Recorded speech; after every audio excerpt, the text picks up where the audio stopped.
Welcome to the Focus and Chill podcast, where we discuss productivity tactics that work for neurodiverse individuals. Every episode, we interview guests with lived experience of neurodiversity who also have a solid productivity and habit game, and pass the learnings on to you, our wise and benevolent audience. We're your hosts, Jeremy and Joey. I'm Joey, and I coach creatives to get moving on their most ambitious projects through the power of solid habits and strong focus. I'm also a perpetual student of psychology and perpetually on a quest to a one-armed chin-up. And I'm Jeremy. I'm a neurodiverse software developer turned startup founder building habit and focus software for people with ADHD. My cool party trick is leaving parties early so I get to sleep on time to do my 3-hour-long morning routine.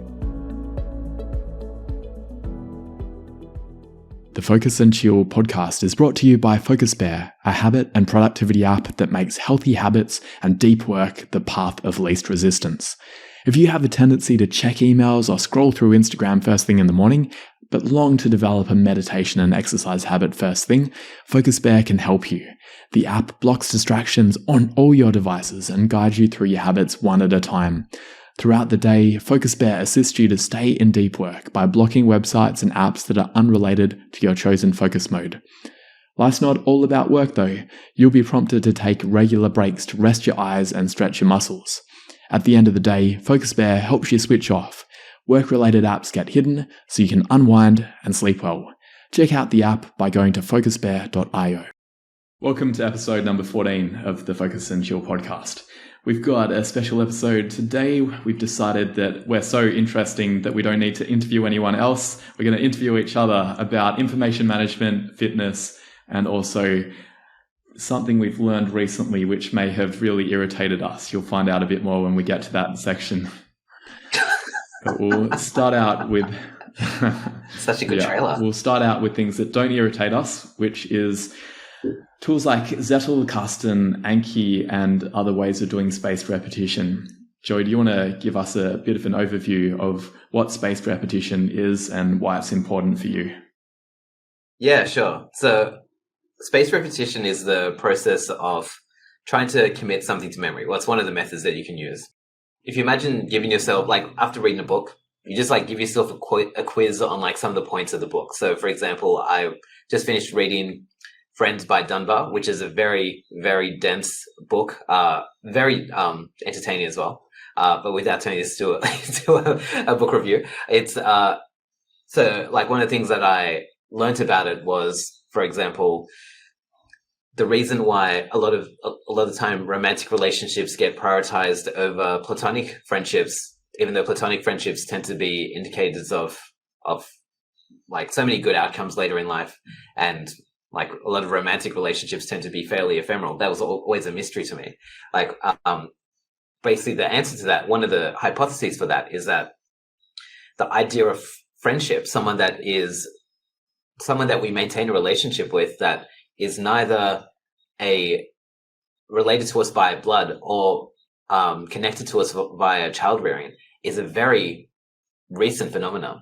And our lizard brains are still trying to catch up with that.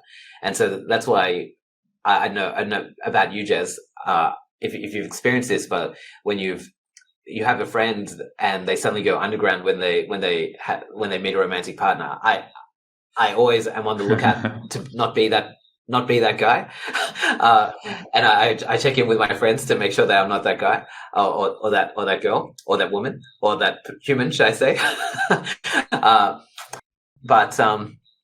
Yeah, that's one thing that I learned. And so if I wanted to commit that to memory, I'd create what's called a flashcard and put them into this app called Anki. And so Anki will basically flash this test up for me. So it might say like, why is it that platonic relationships tend to get deprioritized over romantic relationships? And the answer to that is because friendship is a relatively new phenomenon. And so Anki will flash that up to me every so often, and that every so often is determined by how difficult I'm finding that concept to learn. So if I'm finding it very difficult to learn, it will flash it to me more frequently. And if I'm finding it very easy, it will flash it to me. It'll take a longer time because it doesn't want to waste my time flashing something to me that I likely have already learned quite well. Yeah, does that make sense? Yeah, and just to give more color there, you tell Anki how hard it is for you to understand it.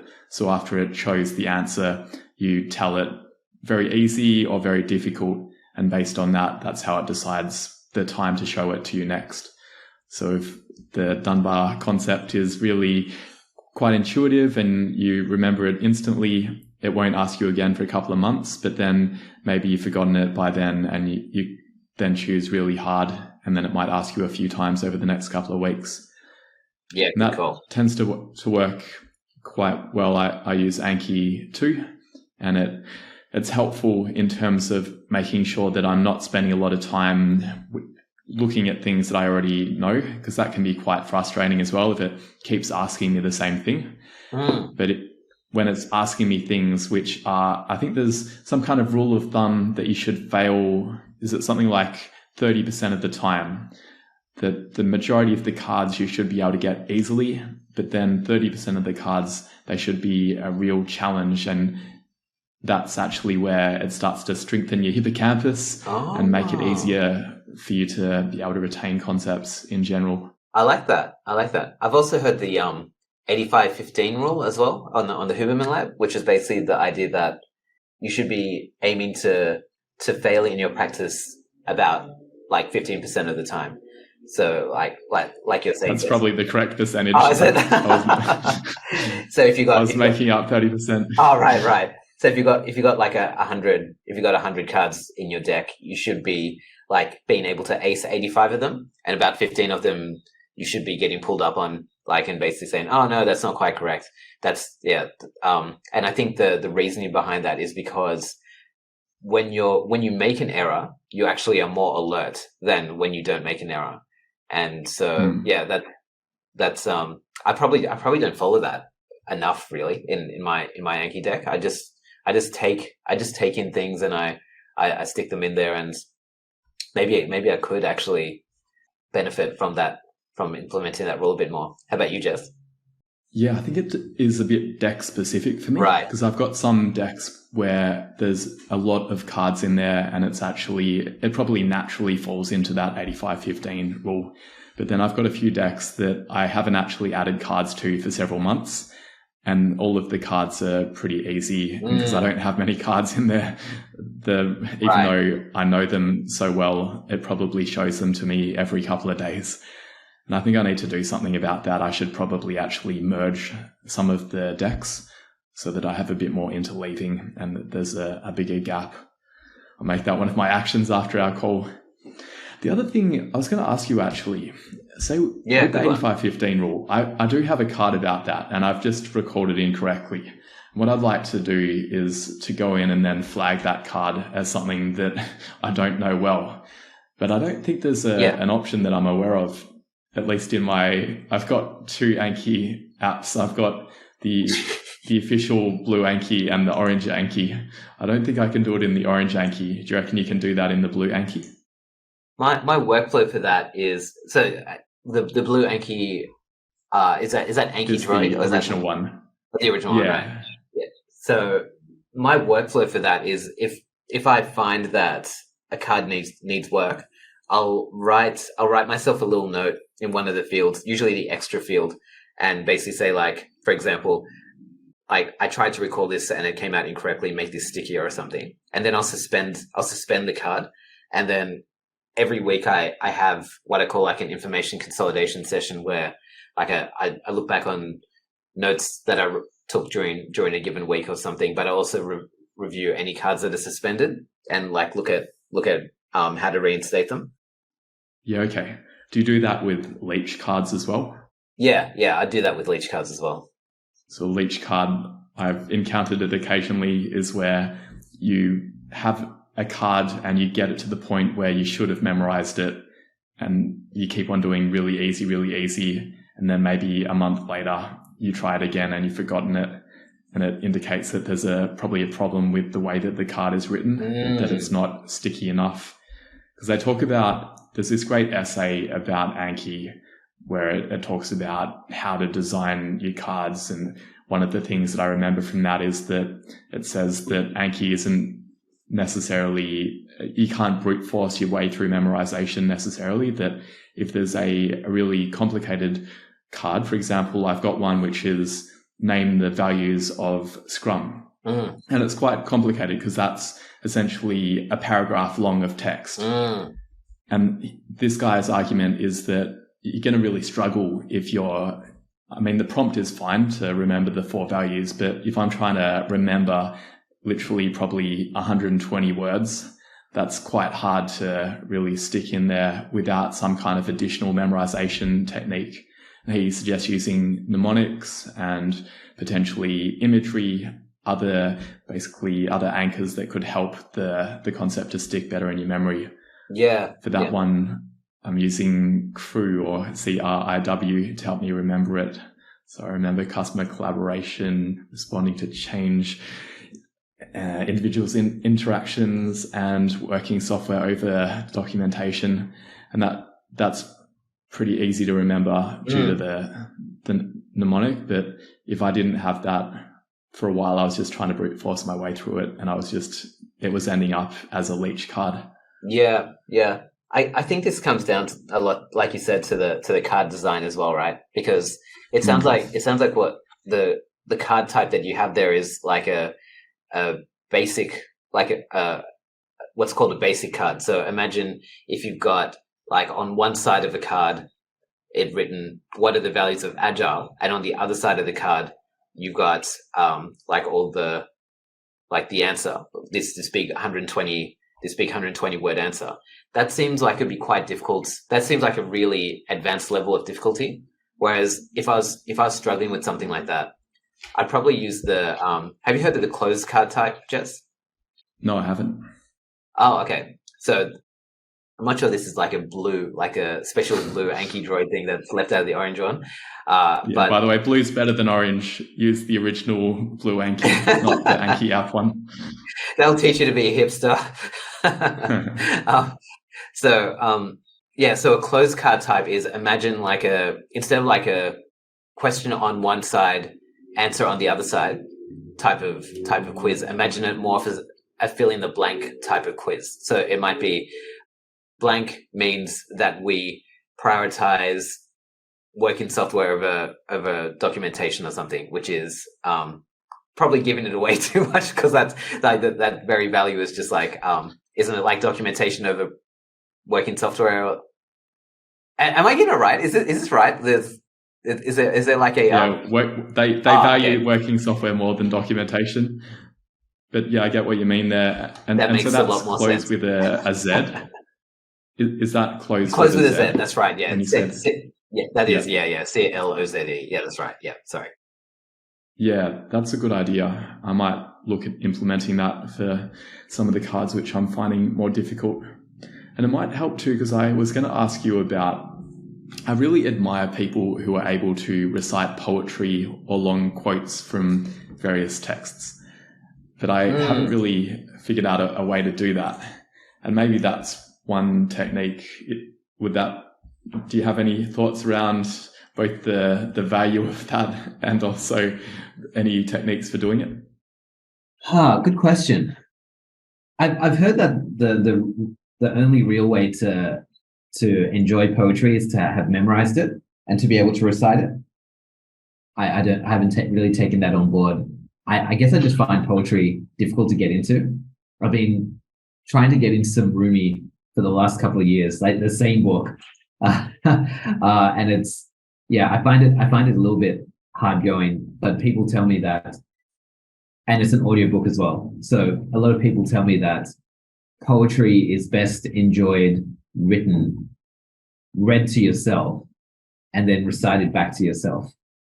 So, but I've also heard other things of like poetry is best read back to you by the poet, by the person that's actually written it, because there's certain pauses in the delivery that is part of the poetry, part of the art form. So, yeah, I think in terms of the utility of it, I'm not sure what the utility of it would be for me, aside from like if I want to learn to play a song and I like to learn how to play a song, then it's good to be able to have things that make the lyrics sticky but I don't necessarily have good techniques for that, aside from isolating the parts that are hard for me, and then like maybe trying to make a mnemonic out of it, and then going from there.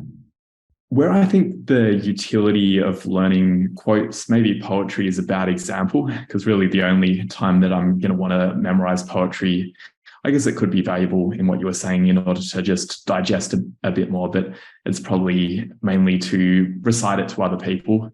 And I can't really see myself doing that very often. Yeah. But I can see some value in being able to pull out a quote, say if I'm giving a talk or if I'm having a conversation and I just want to appear really witty, if I could pull out some Ernest Hemingway quote, I think that would impress people. That's probably the only real value in learning it. Yeah. And it seems a bit difficult to use Anki if it's a longer quote, but maybe if it's just one sentence, maybe it could work. And the prompt could be something like, what is a quote from Ernest Hemingway about? I don't really know any quotes from him, but he's probably got something about struggles and trials and tribulations that could be valuable. Well, I think if you're really dead set on the idea of wanting to memorize long quotes, I think that's where the closed card type will help you, because let's say you've got like this long quote, you could possibly break it down into maybe 3 sections or 5 sections or something, and you could basically say, okay, hide the first section of this quote for me. So you got 4/5 of the quote revealed, but 1/5 is hidden. And that might just give you enough of a prompt to basically say, okay, let me try and work this out. And then so you can understand like these 5 chunks. And then maybe the next point, you can just maybe redesign the card so it's like thirds. So like, and then maybe after that, you can redesign the card so it's like a back and front, like a Anki basic card. So like on one side of the card, the prompt is like the first half of the quote, and the other half is like the answer. And I'm not sure, have you used the reverse card type, which is basically like, cool. Yeah, I use that a lot for learning Chinese vocab. That sounds like a good approach. I'm going to find a quote that I would like to learn, and I'm going to try out your approach, and I'll report back. You can maybe at a random point in our next episode just ask me to recite a quote. Yeah, awesome. I guess the other thing is, I guess I would generally advise it against like just memorizing huge blocks of text. I guess I'd usually want to learn the utility behind it. So like, let's say there's a Hemingway quote that told me that was trying to, the reason why I want to memorize is because it tells me that I need to be concise, like being concise, which I'm not right now. Being concise is a real skill. So maybe that's the utility behind the quote. So I might actually just have the quote there, and then the thing that I'll actually close might actually be, this is here to remind me to be blank, concise. And then there might be other parts I might actually, instead of trying to memorize the entire quote, I might just blank important parts of the quote. So maybe like there's all different ways you can do it. And yeah, I love this stuff. This stuff is just like, I don't think enough people do it, but and I think that a lot of people are just throwing away all the hours that they spend reading, because the human brain wasn't meant to hold all this data. So it's you need to either train your brain to do it, or you need to offload it to something else if you're really serious about this information management. Yeah. Yeah, and it reminds me, in that essay that I mentioned earlier about Anki, the author was talking as well about the idea of directed attention, that it might not necessarily be something that you're trying to memorize, but it might be that in the case of, it might be, say, a Stoic quote, that might be another type of quote that I'd like to learn. And it might not even be that I memorize it. It might just be that at regular intervals, I want to be reminded of the value of being able to be comfortable even in adverse situations. And reading a quote from Marcus Aurelius on a regular basis could help with that, a bit like reading Ryan Holiday's book, The Daily Stoic, and having a quote to look at each day. I could see that being part of my Anki deck. Yeah, definitely. And it's good that you mentioned Marcus Aurelius, because I have one of his quotes in my Anki deck, and that's that one that remind yourself. And see, I haven't memorized the entire quote. Just the parts that I feel like the important parts. But it's the one that's like, remind yourself today that the people that you meet might be like mean to you and like not nice in Marcus Aurelius. But just remember that they are both like, people can be both good and evil, and you have the good and evil in yourself, and just remind yourself that we all contain multitudes. And so so you can see I very inarticulately was able to give you the gist of that quote without telling you what it was word for word. So because like it's all effort, right? Like all the effort that you spend memorizing something word for word, are you getting that much more utility out of it for just like getting the gist out of it? Yeah, I can see that being valuable for me. I have, as part of my Focus Spare morning routine, before I start my activity around checking emails in the morning, I have a 30-second activity to mentally prepare for annoying customers. And maybe I should add a prompt in there where it can show me a random quote aligned with that mental preparation. Yeah, good one. Let's move on to slip boxes or Zettelkasten now. It's really something that I have actively done according to the proper way. I've got my Evernote deck of thousands of notes in there, but I don't think I'm really doing it the correct way, whereas I think you are. So do you want to educate us about how it's? I think you know how it should be done, even if you're not doing it yourself. Okay. Well, yeah, like I'm definitely not doing it the right way. So the way it's meant to be done is that you're meant to basically have these atoms of knowledge. So, for example, in the Dunbar thing that we're talking about, we have like a what would be an atom of knowledge there? It would be the idea that our brains haven't evolved to keep up with the pace of social interactions as we have them now. Because before, we'd live in tribes where we are related to the people around us only by blood or by common children. And so that might be an atom of knowledge that you have. And then you might have another atom of knowledge that might be something like friendships. Friendships are great predictors of good health outcomes in later life. That might be another atom. And so you have all these atoms that exist in this box. And the beauty of the slip box is, one, it allows you to have a place where all of your ideas live. All these things that you find interesting, they all live in this one place. The other great thing is that it's a way that you can draw connections between these different atoms. And it's great from the perspective of it offloads a lot of stuff that I think a lot of people try to rely on their hippocampus for. And that's not really what the hippocampus was built for. It was built for remembering things long term. But the sheer wealth of information that you have, if you don't constantly rehearse that knowledge, then you're going to lose it. That's just the way the brain works. And so a slip box is essentially what I use as cold storage for my information. So things that I don't need to be able to recall straight away. Like, for example, if Jez asked me, hey, like I want to know about friendship. Tell me everything you know about friendship, Joey. I can go into my slip box and I can just type a simple search like friend or friendship, and it will just come up with all these different entries or atoms. And the reason why I don't call them atoms is because I don't actually follow that. I don't actually follow that thing, that idea of making them atomic. It might work for me. I guess I just have these topics. Like I actually have a topic that is just like on friendship. I have a topic that is like on history. And then as they get bigger and more, like as a certain branch on it gets bigger and more substantial, it might split off into a separate like entry that gets connected. And so that's the way I manage it. So yeah, what do you think, Jess?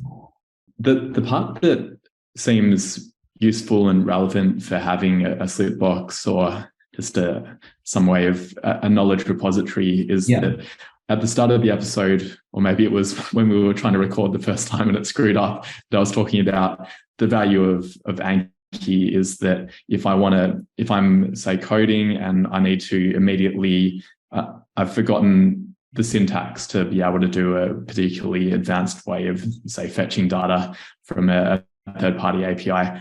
And if I have to go look that up, I could get very distracted by the internet. Yes. And I was saying that one solution to that is to have all of that in my Anki and to have memorized it. But another solution is just to have a trusted knowledge repository where I'm not going to get distracted, that I've put all of the important information there. And it's okay if I don't recall it instantly, but I know where it is and I know probably the search term that I would use to find it. And so if I go and look something up, for you, it might be maybe you're writing a blog post about friendship. Yeah. And you don't need to actually have citations or the page number in Dunbar's book right there and then in your mind. But if you were to go back and look in your repository, you'd be able to find it. Is that how you'd use it? Would you have quotes and you'd link back to the original source? Funnily enough, I don't think I actually take. I don't think I note quotes that much. I don't think I take quotes that much. Like most of my stuff is in my main note taking vehicle is mind maps. So like on my, and I'll usually be taking them on my phone, and then I'll export them onto from Android onto Windows, and then like I've got a Windows program that does mind maps as well. And most of my entries are actually mind maps too, and so I can. It's got some. The program is called Freeplane, great free software, and it allows you to also link from different files. So like let's say I've got as a particular node on a certain mind map file, I can actually link to that from a different file as well. And so you just click on that link and it'll open up that file and that node, which is beautiful. It's beautiful the way it works. Yeah. So the advantage, I find the biggest advantage is, like you said, you don't have to go onto the internet and get distracted. However, I am finding my Slipbox / Digital Garden / Zettelkasten is getting so big at the moment that I might look at something that I really like nerding out on, like friendship, and it might come up with like 13 entries or something, or maybe 30 entries. And I might be able to find the thing that I want to find fairly easily. However, I might be compelled to go down and like look at the reference, like what I call references, which are things that link to that entry.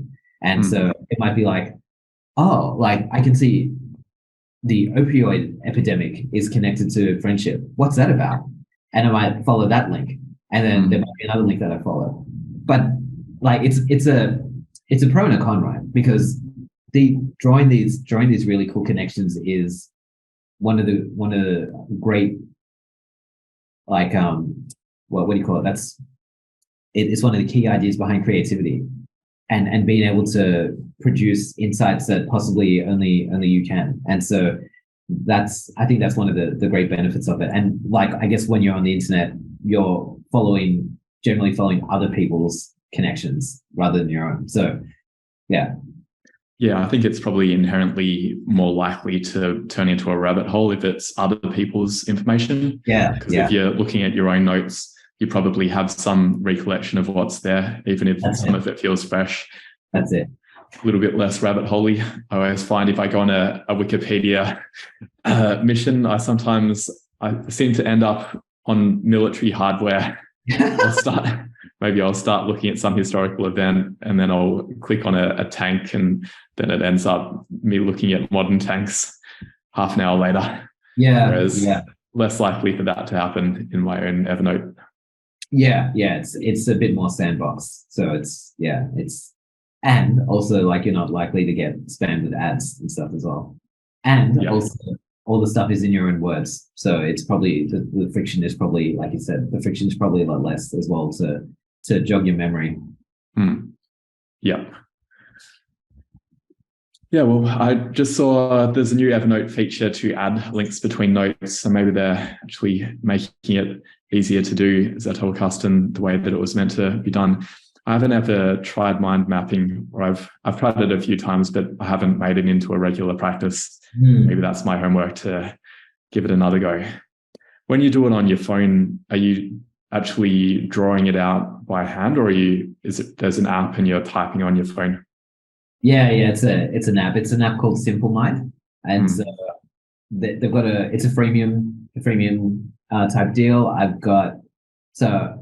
can't remember what the premium features actually are. I just got a premium. I've been using premium for a while. Not a sponsor of the show, but yeah, like I've been using it for ages. It's so good, so reliable. I guess the only downside to it is it's a bit clunky sometimes. Exporting the mind map, which I just find on Android generally exporting things to file is a bit of a hassle. So I don't think it's just Simple Mind, but yeah, I highly recommend checking it out if you haven't already. Wonder if there's something about people who are more visual thinkers might enjoy mind maps more, because you generally like drawing and painting and things like that, whereas I don't really. Maybe that's why I didn't find it fun when I tried it in the past. I should probably experiment a little bit more with it. I think the thing more than anything, like I don't inject images and stuff like that into it. It's all pretty much just like it's all pretty much just like a document that has branches. The thing that I find most useful about it is that it's just easier to go back. It's just easier to go back and fill things in if you need to.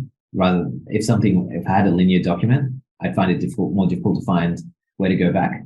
I guess if you had a document that was just like very nicely well formatted with like headings that were of different sizes and things, it might be easier to do that. But yeah, I guess it's just a habit that I fall into. So, yeah. Well, one other way of information management is to go and absorb content from live webinars. And Joey had an experience with that recently. Do you want to tell us about what happened? Yeah, sure thing. So there's this podcast that I listen to. I'm not gonna name or shame them. But there's this podcast that I listened to, and I've really enjoyed their whole thing. They have like so much free, valuable content, and it's so good. And so this podcaster had this podcast masterclass, and it was like come and learn with me for an hour and all this stuff. And I go, oh, interesting.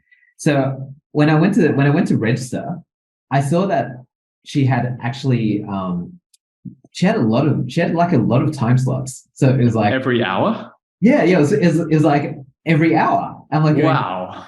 Yeah, what a hard worker!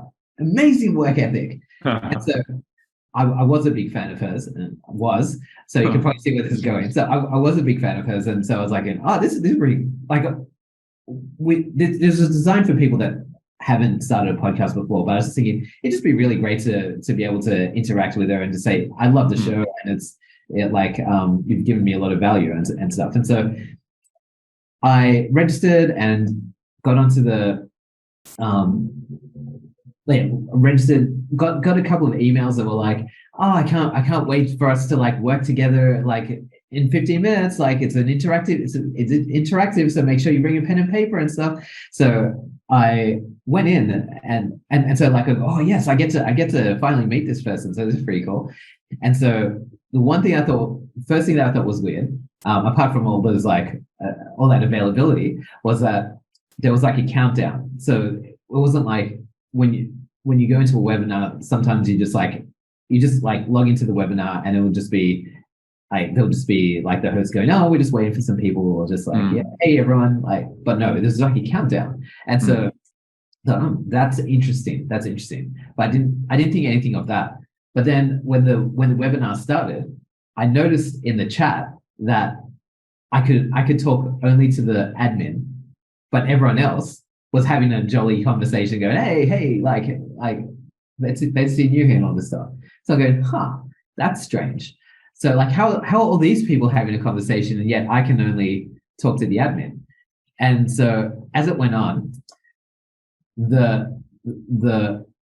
host of this podcast masterclass, which is also the host of this podcast that I like listening to, said, I'm the host of X, which was the old name of her podcast. Oh. And so I was like, hang on a second. And this isn't live at all. Yeah. And I was like, what's I never heard of the idea of a simulated live webinar, but this is what it was. And so as the thing went on, I stuck with it because I wanted to see, like, at the end, because she said she was going to answer questions. And so I was like, oh, okay. So make sure I submitted my question extra early. And it was something along the lines of what's your view on having a set amount of episodes in a podcast versus just like being open-ended and just like saying, I'm just gonna make episodes until I'm bored. Whereas Tim Ferriss says, like, have a set amount of episodes, like have like 8 episodes and then have a point where you recess. And so I asked that question. I asked, like, so, well, when you stand on this, surprise, she didn't get to it. Oh. But she was able to answer a whole bunch of other questions that came in much later than me. Like, my question didn't even get mentioned. And so it's terrible. Yeah, terrible. And so I think this is an affront to democracy. So why am I telling everyone this? It's not to name and shame anyone. I'm not going to tell you the name of this company or this podcast, because I actually think she still puts out very good content.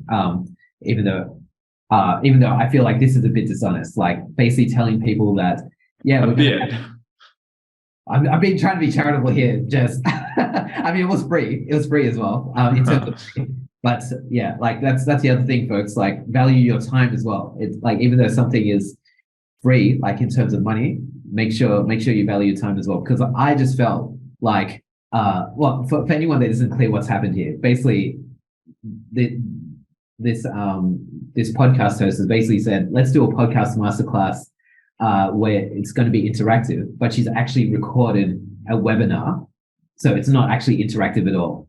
She's basically like playing the same webinar over and over and over again, and so I just think that's very dishonest to basically promote something as interactive and something where you get access to someone, and then to basically have it like as a webinar, like a recorded webinar. And so that's really left a bad taste in my mouth in terms of wanting to work with this person. Like, I'm just basically like thinking, nah, I don't want to do it anymore. Whereas before I was on the fence about it. And there was something else I was wanting to rant about this, but in my anger, I've just lost it. So Joy, you're sounding really hangry here. I think you need to go and have some lunch. Yeah, I think that's probably a good idea, Jess. Thanks, Dr. Jess. Maybe we can wrap it up just by saying that potentially, if they'd been transparent up front, because I've gone through a similar experience, I also found it very misleading and it made me quite irritated as well.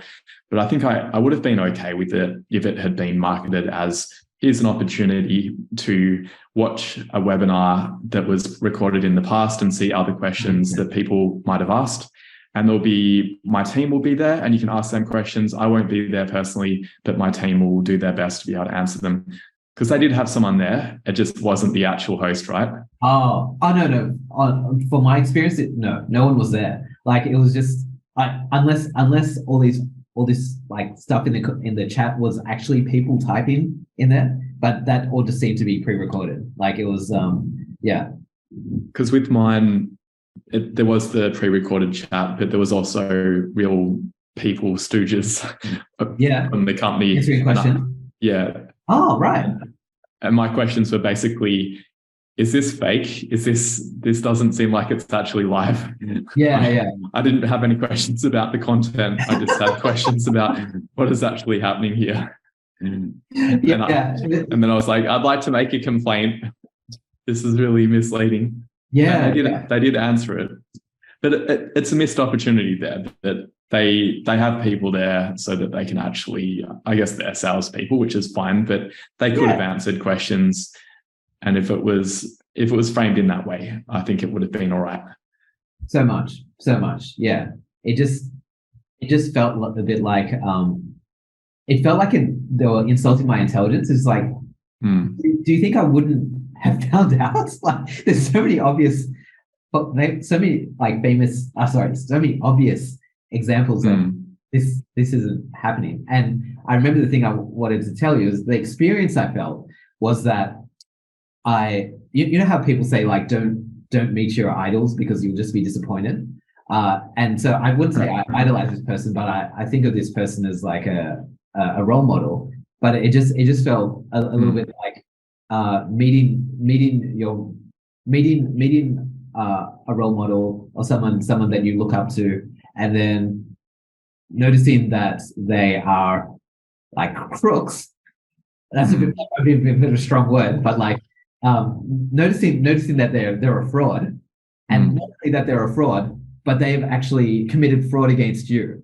That's the way it's outrageous. Travesty. Yeah. I think you need to go and read a Marcus Aurelius quote to calm down. So much. I need to remind myself that the people that I meet today are going to be selfish and invite me to a simulated live webinar under the pretext that it's a live webinar. Yeah. Well, folks, watch out for those simulated live webinars. Use Anki, use your Zettelkasten, and you will have all the information that you need at your fingertips. Have a great week until our next episode. Wise words, Jess. Thanks for tuning in to this episode of the Focus and Chill podcast. To listen to other episodes, jump onto podcast.focusbear.io. If you'd like to be a guest on the show, or you know someone who'd be a good fit, email us at team@focusbear.io. Otherwise, stay focused, stay chilled, and peace out.